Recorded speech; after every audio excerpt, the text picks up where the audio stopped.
Allah'ın izniyle bu dəvəki çatdıracağımız mövzu müqəddəs aylar, yəni mübarək aylar və mübarək günlər haqqında olacaq. Həsrətlə yolun gözlədiyimiz Allahın izni ilə bizi də Allah subhanahu gətirib bu mübarək aylara çıxartdı. Və hər zaman bir müsəlmanın dərdi bu mübarək aylara gəlib çıxır və bu mübarək aylarda Allah subhanahu özünün bağışlanma diləmisidir. Allah subhanahu ta'ala Quran-ı Kərimdə buyurur ki, həqiqətən Allah yanında ayların sayı göyləri və yeri yaratdığı gündən bəri Allahın kitabında 12-dir. Bu 12 aylardan 3 aylar var ki, Rəcəb, Şaban və Ramazan ayları. Ardında gəlir, mübarək 3 aylar dediyimiz aylar bunlardır. Və bu mübarək 3 aylar dediyimiz söz sonradan ortaya çıxır. Niyə? İnsanlar bu ayda ibadətə çox sarılır.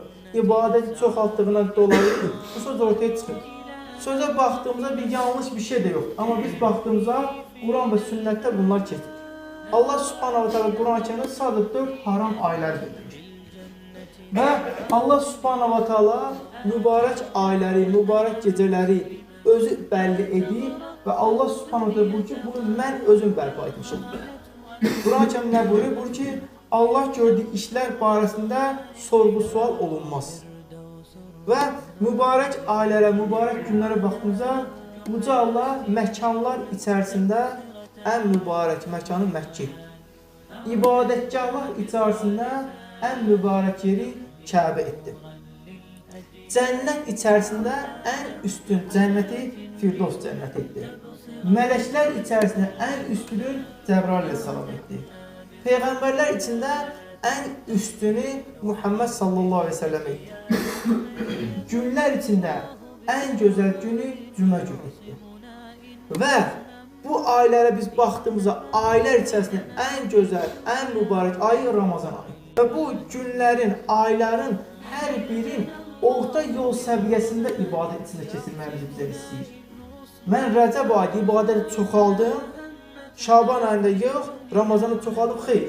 Allah subhanahu ta'ala bizdən hər zaman ibadətlərimizə orta yolu tutmağımızı istəyir. Və böyük hədis alimi İbn Həcər Əl-Əsqalani o bir araşdırma edir və öz kitabına yazır ki, Rəcəb ayına məxsus hər hansısa bir oruç şəkili yoxdur. Və Rəcəb ayına da məxsus hər hansısa bir ibadət şəkili də yoxdur. Sadəcə olaraq dəlil olarak götürdülər. Bir dəlil Abdullah ibn Ömər, Həzrət Ömər radiyallahu oğlu. O buyurur ki, 5 mübarək gecə var ki, bu mübarək gecələrdə edilən duanı Allah subhanahu ta'ala geri çevirməz. Cümə axşamı gecəsi, Cümə gecəsi, Rəcəb ayının ilk günü, Şaban ayının 15-ci gecəsi və bir də Ərəfa günü edilən duaları. Abdullah ibn Ömər. Və Əhməd ibn Həmbəl öz müsnədində buyurur ki, Allah Resulü sallallahu aleyhi ve sellem 4 haram aylarda daima oruç tutardı. Bu haram aylardan bir tanesi Rəcəb ayı. Onun görə bu ayda da başardığımız, gücümüz çatdığı qədər oruç tutmağa çalışalım. Sadəcə burada Allah Resulü sallallahu aleyhi ve sellemin sünnəsi olduğundan dolayı sırf Rəcəb ayına məxsus hansısa bir oruç şəkili yoxdur. Ya da sırf Rəcəb ayına məxsus hansısa bir ibadət şəkildə yoxdur. Amma Allah'ın izniyle güc qüvvəsi çatan 1-ci, 4-cü günə Peyğəmbər sallallahu aleyhi ve sellem sünnəsi olaraq tuta bilər. Və Şaban ayı. Həzrət Peyğəmbər sallallahu aleyhi ve sellem Ramazan xaricində heç bir ayda davamlı oruç tutmurdu. Və yeganə Şaban ayıdır ki, Allah Resulü sallallahu aleyhi ve sellem Şaban ayına çox oruç tutardı. Amma Şaban ayının yarısına çatdıqda Allah Resulü sallallahu aleyhi ve sellem oruçları azalırlardı. Bu da Ramazana sağlam bir şəkildə çıxmaqdan dolayı. Və Rəcəb ayının orucu o şəkildə yoxdur, amma Ramazan ayının, üzrsə Şaban ayının orucu var. Və mübarək gecələrə biz baxdığımızda Meyrac gecəsi. Meyrac gecəsi Allah subhanahu ta'ala öz kitabında o gecə bir olan olayları hər bir öz kitabına qeyd edir. Amma hansı günə düşdüyü barədə heç bir hədis qaynaqlarında bir dəlil yoxdur. Sadəcə olaraq bəzi kitablarda Rəcəb ayının 27-ci gününə gəlib düşdüyü keçir. Həmin gün. Yəni Meyrac hadisəsi. Amma Meyrac hadisəsi Allah subhanahu ta'ala əmri ilə Peyğəmbərimizin Məscid-i Haramdan Məscid-i Əqsaya oradan Allah subhanahu ta'ala dərgahına yüksəlmək bu Quran ayəsilə sabitdir. Amma hansı günə düşdüyü barədə hədis və alimlərimizin görüşünə yox. Sadəcə sonraki araşdırma edən alimlərimiz Rəcəb ayının 27-ci gününə təsadüf etdiyini deyirlər. Ondan sonra hansı gün gəlir? Mübarək gün. Bəraət gecəsi. Bu da gəlib ara düşür Şaban ayının 15-nə. Şaban ayının 15-nə aid səhih hədis olmasa Həsən səviyyəsində hədis gəlir ki, həmin gün Allah Resulü sallallahu aleyhi ve sellem namaz qılardı. Və həmin gün özü ibadətə həsr edirdi. Və həmin gün oruçlu keçidir, nə gözəl. Və həmin gün oruç tutmağın ikinci dəlili hardandır? Allah Resulü sallallahu aleyhi ve sellem hər ayın ortasında 13'ü, 14'ü, 15'i oruç tutardı. Bu da gəlib Şaban ayının 15 günüdür. Yəni həmin gün oruç tutmaqda da bir problem yoxdur Allah'ın izniyle. Amma mən sırf oruç tutacağım bu Şaban ayının 15'inə məxsus olan bir oruçdur deyə elə bir əlimizdə səhih qaynaqla heç bir dəlilimiz yoxdur. Və ondan sonra biz baxdığımızda 1000 aydan daha üstün gün olan Qədr gecəsi. Bu haqqında səhih hədis də əlimizdə var və Quran ayəsindən salınır. Yəni ümumiyyətlə bu gecələri hansısa bir gündür deyə konkret bir şəkildə o gün adi ibadət şəkili edim, başqa gün etməyim deyə İslam dini bu şəkildə bizə icazə vermir.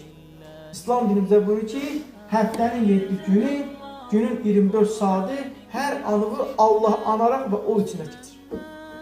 Həzrət Əli radiyallahu anh deyir ki, biz hər günümüz ibadətlə keçiririk.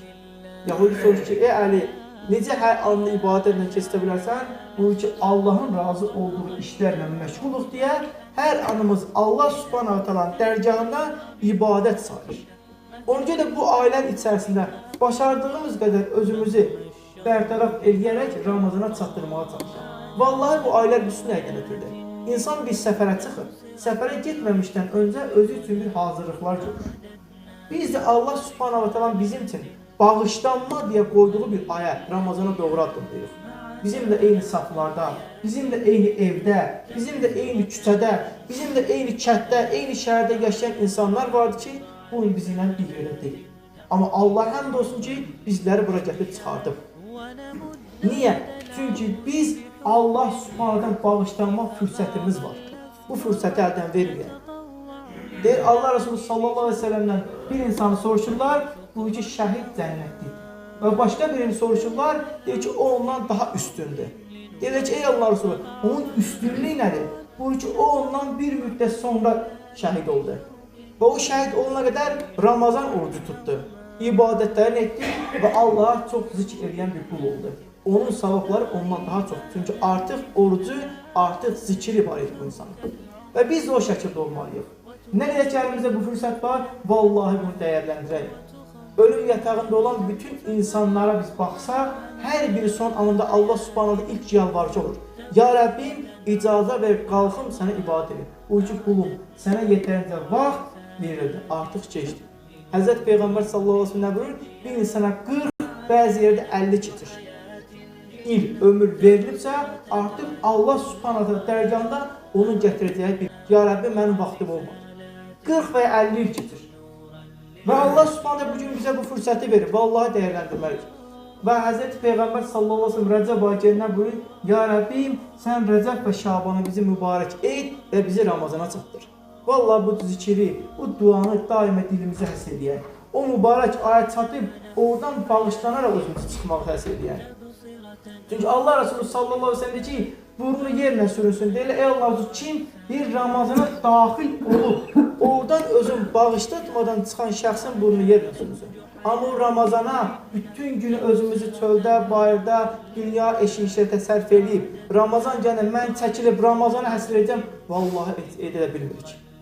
Sən Ramazan 15'ine qədər özü toparlayırsan, 15'indən sonra əziyyət çəkirsən, bir arırsan ki, Ramazan bitdi.